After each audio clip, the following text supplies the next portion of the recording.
el hombre termina de comprobar que cada letra esté en su lugar. Se toma un momento y le da el botón de encendido.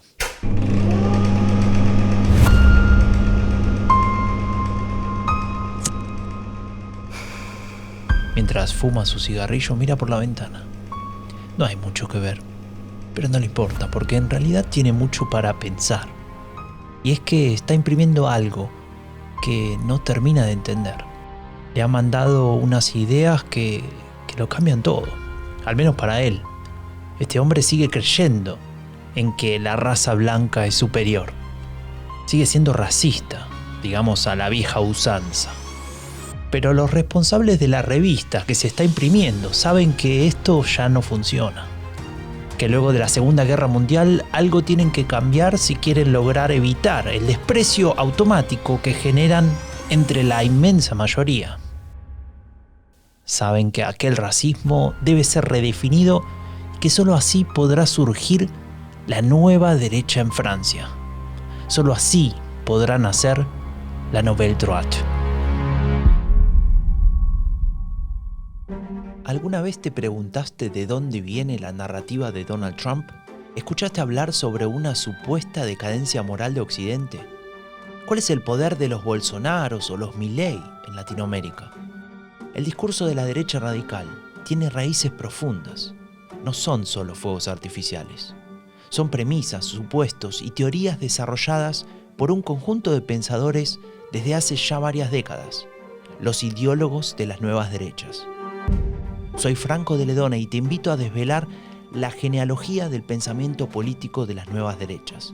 Una serie especial de Epidemia Ultra sobre los orígenes del discurso de la derecha radical. Una producción de Rombo Podcast y Anfibia Podcast con el apoyo del Laboratorio de Estudios sobre Democracia y Autoritarismos de la Universidad Nacional de San Martín. Hoy presentamos Francia, la mutación del racismo. Jóvenes europeos que dicen tener miedo de perder su identidad. Apoyan los discursos más extremistas sobre segregación, deportación y anti-inmigración. Son miembros del movimiento identitario. Este grupo basa todas sus acciones en una idea que hoy vamos a desarrollar poco a poco. Y lo primero que te voy a pedir es que no te asustes con el nombre, porque suena mucho más complejo de lo que en realidad es. Se llama etnopluralismo.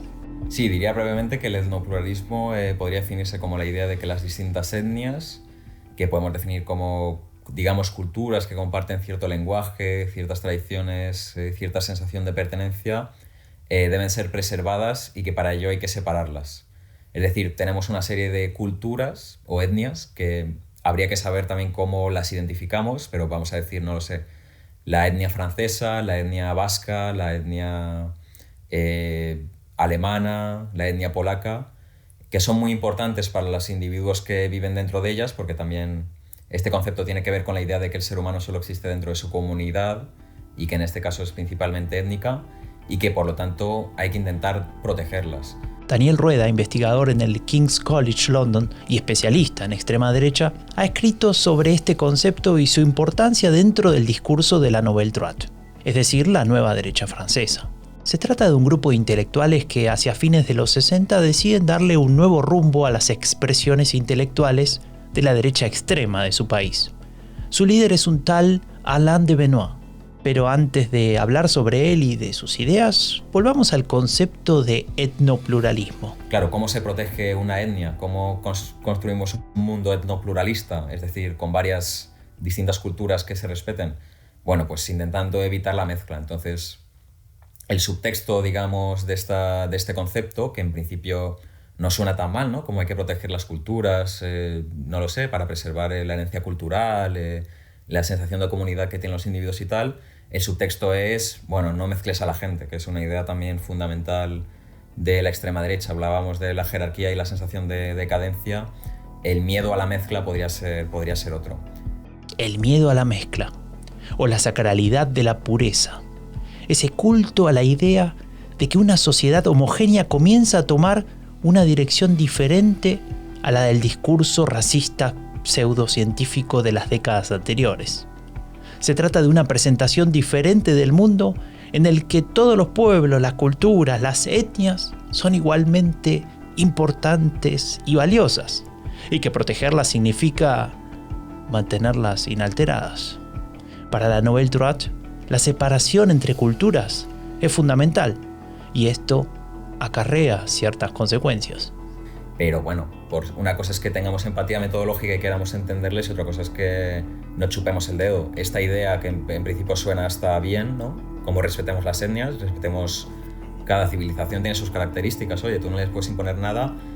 Lo que nos está queriendo decir es hay que parar la inmigración, hay que proteger las tradiciones, etcétera, en fin.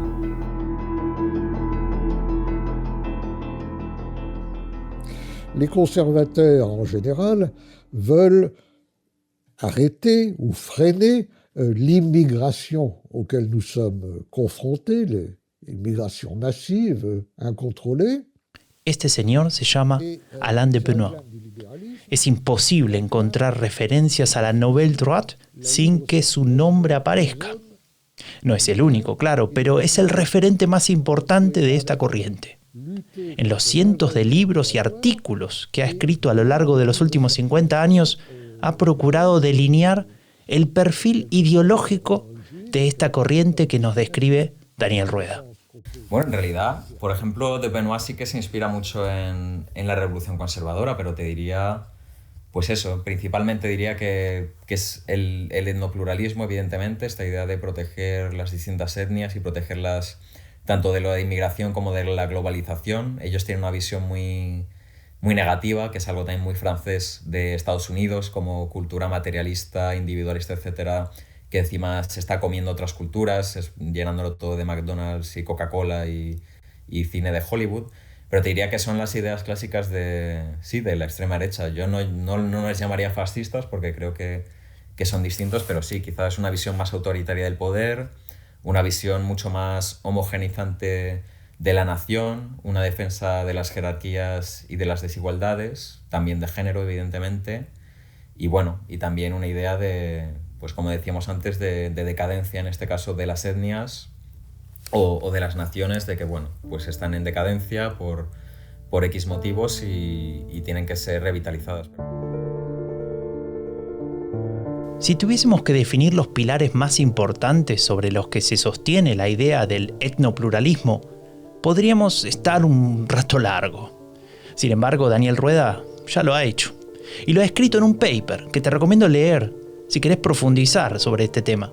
Se titula Alain de Benoist, el etnopluralismo y el giro cultural en el racismo. Yo me acuerdo que no hace mucho escuchaba una conferencia una charla de Guillermo Fernández, que es el chico que tiene un libro sobre Le Pen, etc. Y decía que a él le gustaba referirse a la extrema derecha contemporánea como derecha identitaria. Claro, a priori lo que podríamos decirle es, bueno, sí, toda política es identitaria porque toda política requiere de la construcción de una identidad colectiva con valores y objetivos compartidos.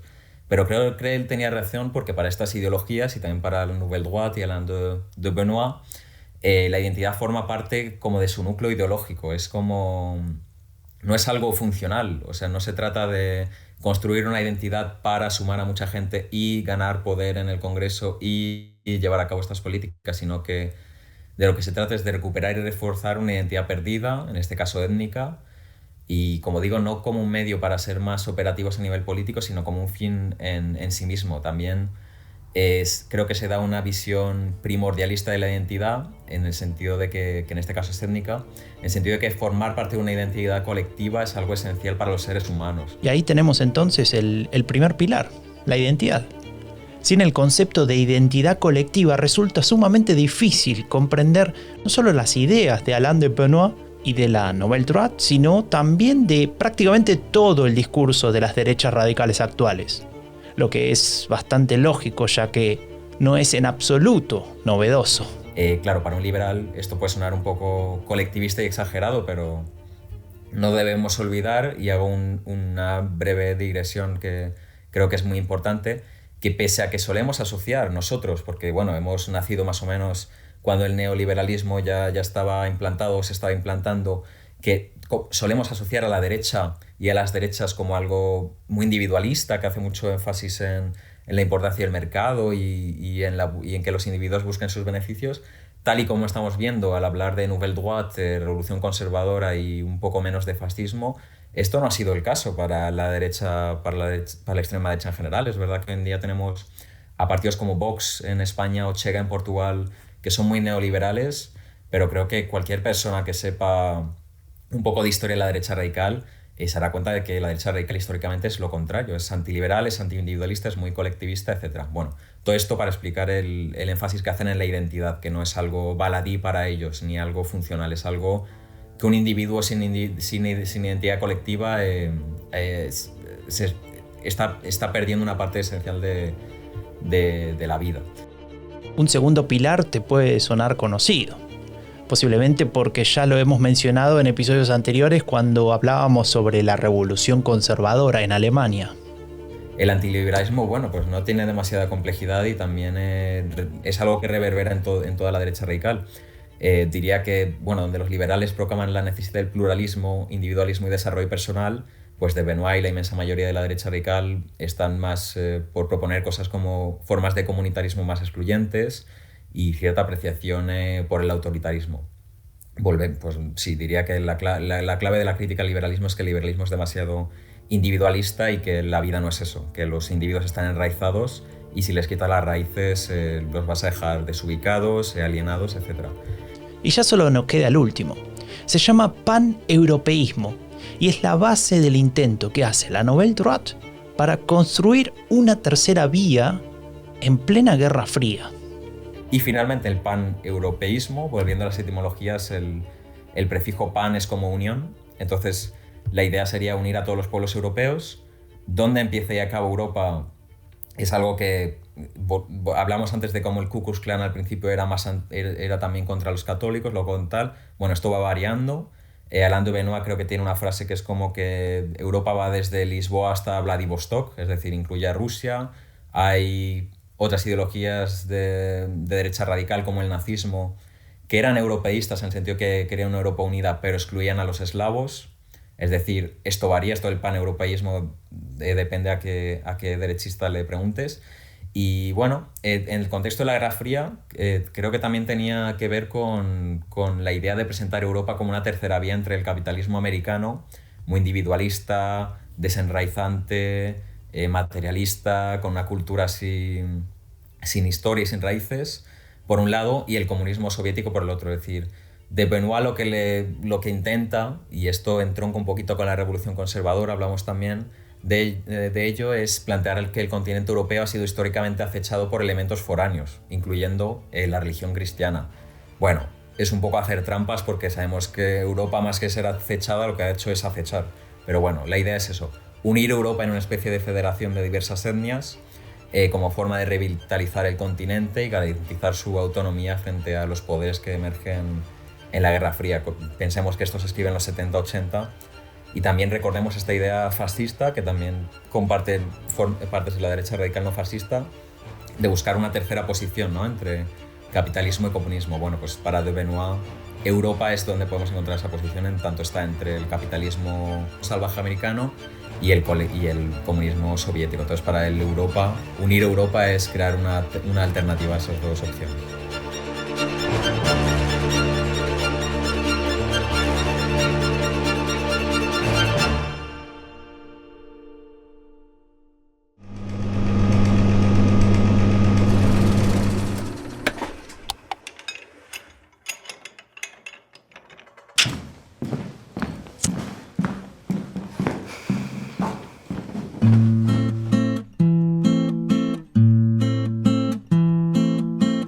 ¿Te acordás de la revista del inicio de este episodio? Se acaba de terminar de imprimir. El operario, ya acostumbrado a ese olor de tinta fresca sobre el papel, toma un ejemplar y lo abre con desgano. Antirracismo diferencialista. Apenas si se puede pronunciar. Lo firma Alain de Benoit. Y ya solo eso es motivo de respeto para el operario, aunque eso no signifique que entienda de qué se trata, de que está ante una movida estratégica. Sí, yo diría, bueno, en algunos de ellos, o por lo menos en un primer momento, sí que era estratégico. Hoy en día, por ser honestos e intentar analizar a la extrema derecha con cierto desapasionamiento, que es, volviendo a la idea de empatía metodológica, puede ser importante. Yo sí, en los 60, 70 no, pero sí que creo que la extrema derecha contemporánea es más, discrimina más en función de la religión o lo cultural que la raza. Siempre podemos sospechar, sobre todo de los ideólogos o políticos que no nos gustan. Siempre podemos decir, bueno, dicen esto en público, pero seguro que en privado siguen creyendo en el racismo biológico, pseudocientífico, etcétera. Con respecto a la extrema derecha contemporánea, lo dudo mucho. Creo que ha habido un cambio dentro de la extrema derecha, igual que ha habido cambios dentro de la extrema izquierda, dentro de los socialdemócratas, dentro de los conservadores, etc. Entonces, sí que en un primer momento podía ser puramente estratégico, pero creo que más adelante sí que se asienta, por ejemplo, en gente como de Benoit, que sí que sigue siendo en parte racista, pero sí que creo que honestamente y genuinamente es gente que enfatiza mucho más lo étnico, el lenguaje, la historia compartida, hasta cierto punto incluso la religión, etc. Pero bueno, lo que pasa es, este movimiento, no, como todo movimiento ideológico, no es una decisión de un puñado de individuos que se reúnen en Francia y dicen que van a cambiar la forma en que la extrema derecha articula sus visiones excluyentes. Lo que pasa es que a partir de 1945, y en reacción evidentemente contra el nazismo y en menor medida contra el fascismo italiano, no solo en la derecha radical, sino en la conciencia occidental, el racismo empieza a caer en desgracia, o por lo menos esa forma de racismo pseudocientífico. También es la época en que comienza la descolonización y ya algunos discursos de la superioridad de la raza blanca son muy difíciles de sostener. Hubo una declaración en Naciones Unidas en 1948 descartando el racismo presuntamente científico y denunciándolo como una especie de pseudociencia muy dañina.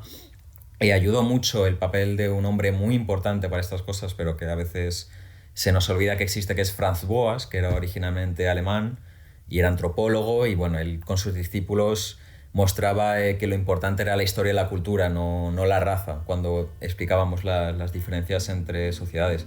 Claro, esto no significa que el racismo desaparezca de un plumazo, y de hecho incluso hoy está lejos de ser erradicado. Rueda, investigador del King's College London, le pone entonces una cuota de realismo a todo esto. En primer lugar, nada de esto se decide de un día para otro como un decreto gubernamental. Se trata de un proceso que va erosionando argumentos y alimentando otros. Recordemos que estamos en el mundo de las ideas en este viaje. Y en segundo término, el contexto también influye. Lo que era aceptado previamente, hoy es condenable. Pero sí implica que profesar estas ideas se convierte en algo muy polémico. Ya lo empiezan a notar los pensadores de la Nouvelle Droite a finales de los 60 y en los 70. En el sentido de que va siendo expulsado de lo que se conoce en ciencia política como la ventana de Overton, que es esta idea de que hay un marco de lo que se tolera y no se tolera dentro del discurso de sociedades determinadas. Y entonces, claro, pues algunos pensadores y políticos de extrema derecha o bien lo intentan disimular de forma estratégica o bien, insisto, de forma genuina empiezan a discriminar de otra forma y a constituir las identidades nacionales o étnicas de otra forma. Y voy a agregar una cosa.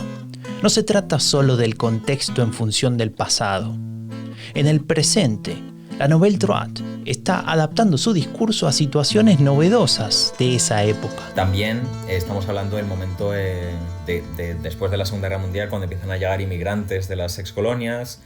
Algunos de ellos no solo se les nota la diferencia en la piel, sino también en dónde van a rezar, porque algunos vienen de países musulmanes, ¿no? A Alemania llegaron muchos turcos musulmanes, a Francia llegaron creo que hasta millones de argelinos en determinado momento, por lo menos cientos de miles.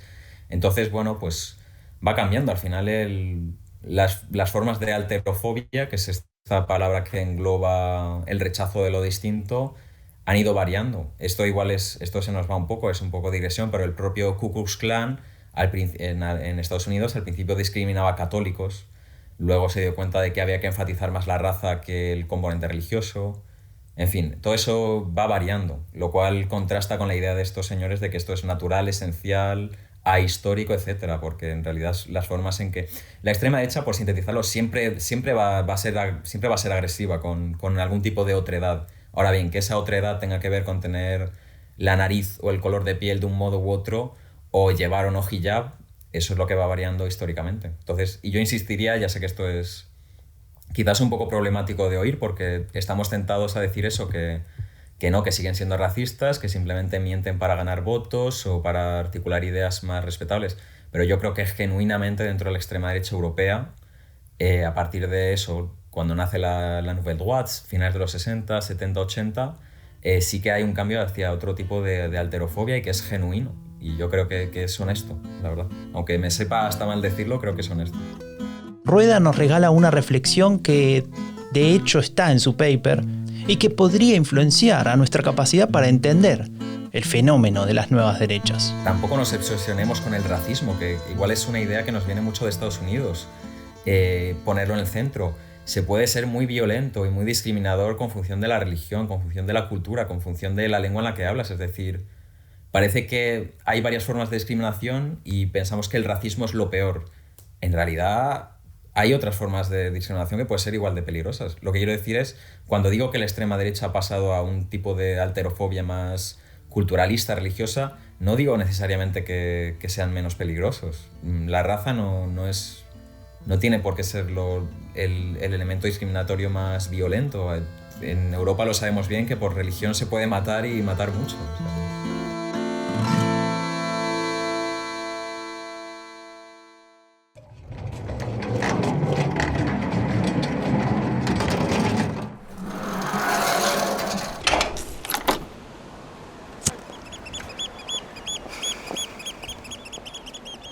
Ya anochece en Niza, la ciudad en la que se fundó GRECE, que son las siglas de lo que se conoce como Grupo de Investigación y Estudios para la Civilización Europea.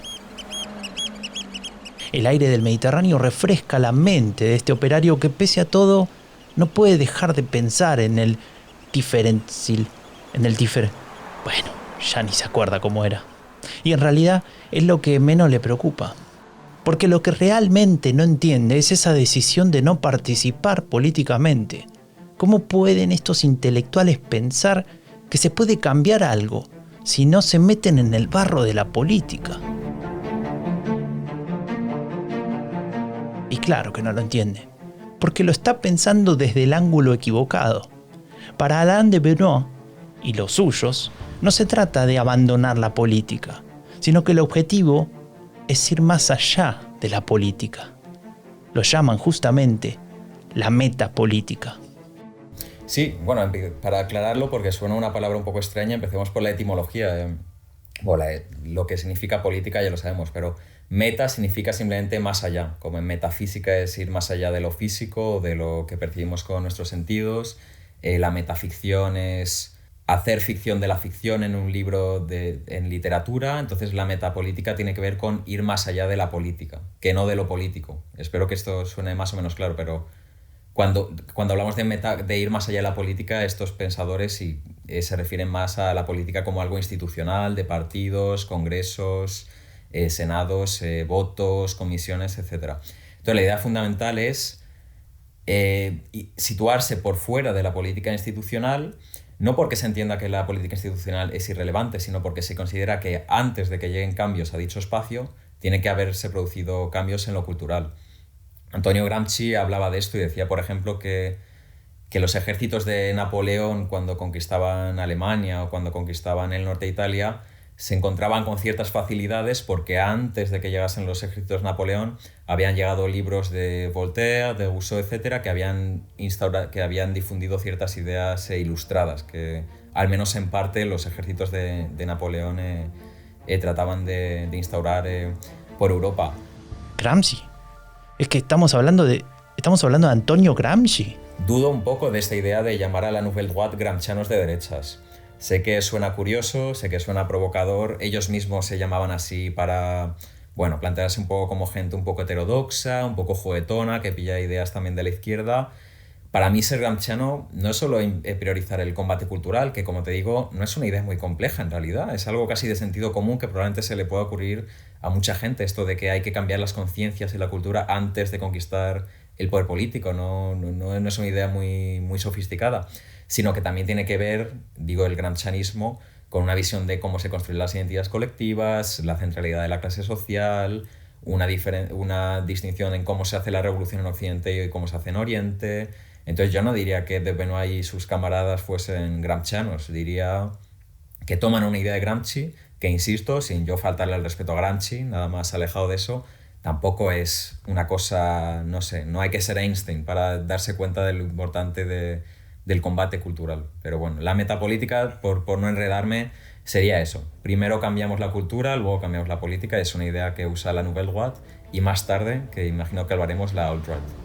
Luego de agradecerle la aclaración a Daniel Rueda, investigador del King's College y especialista en extrema derecha, nos despedimos. Sin embargo, como le pasaba a aquel operario de la imprenta, me quedo pensando en este tema de la metapolítica. Esto de primero cambiar la cultura y luego la política. Suena a una suerte de batalla, ¿no? Pero más cultural.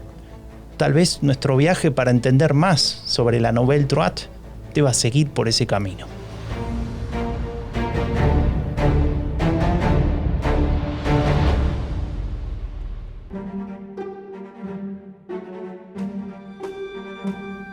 Soy Franco de Ledone y esto fue Genealogía del Pensamiento Político de las Nuevas Derechas, una serie especial de Epidemia Ultra sobre los orígenes del discurso de la derecha radical. Una producción de Rombo Podcast y Anfibia Podcast con el apoyo del Laboratorio de Estudios sobre Democracia y Autoritarismos de la Universidad Nacional de San Martín.